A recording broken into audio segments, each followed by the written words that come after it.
When something is developed for the first time, its design typically reflects the technology advancements or limitations of the time. As time goes on, through a process of rethinking, trial and error, we find improvements that benefit even more people. Improvements that make a thing we've created not only better, but that also make it more useful for us all. A man in a motorized wheelchair enters a restaurant and moves up to the counter. To create a province where every person who lives or visits can participate makes good sense for our people, our businesses, and our communities. That's why we're making Ontario accessible to all. How do we do that? We do that by striving to remove barriers. Barriers to accessibility are obstacles that make it difficult, sometimes impossible, for people with disabilities to do the things most of us take for granted. Barriers aren't just physical things, such as steps into a bus or a door without a push-button opener. Information that a person can't easily access or understand can be a barrier. For example, when the print is too small on a brochure for someone with vision loss to read it. Technology, or lack of it, can prevent access. Even everyday information technology, like telephones and computers, can present barriers. Organizational barriers occur when policies, practices, or procedures don't take accessibility into account. Attitudinal barriers are about what we think or assume. For example, assuming someone with a speech impairment can't understand you. Removing barriers doesn't have to be complicated. Mostly, it takes a slight shift in perspective. Approximately 1.85 million people in Ontario have a disability. That's 15.5% of Ontario's population. As the population ages, it's expected that the number of Ontarians with a disability will increase, as will the need for accessibility. In 2005, the Government of Ontario passed the Accessibility for Ontarians with Disabilities Act, also known as the AODA. Its goal is to make Ontario accessible by 2025 by creating and enforcing accessibility standards.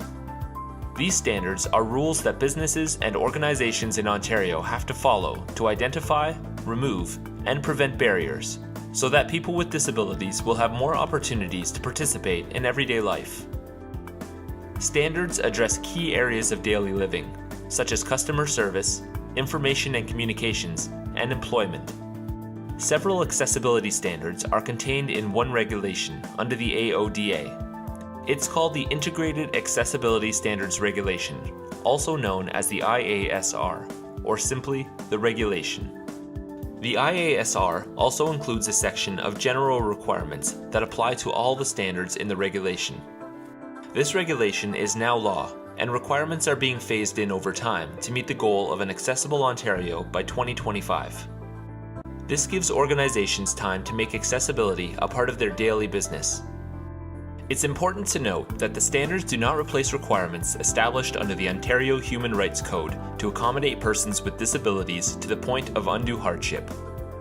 They also do not limit obligations under any other legislation. If two laws conflict with one another, the AODA states that the law that provides the higher level of accessibility is the law that must be followed. Compliance deadlines for the requirements vary based on the size and type of an organization. So it's important to know how the regulation defines different types of organizations.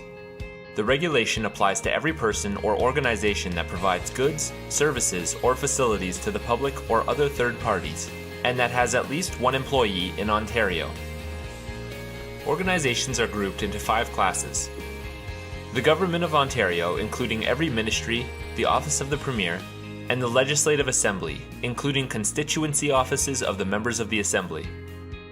Large designated public sector organizations with 50 or more employees, including municipalities, hospitals, school boards, colleges and universities, and public transportation organizations.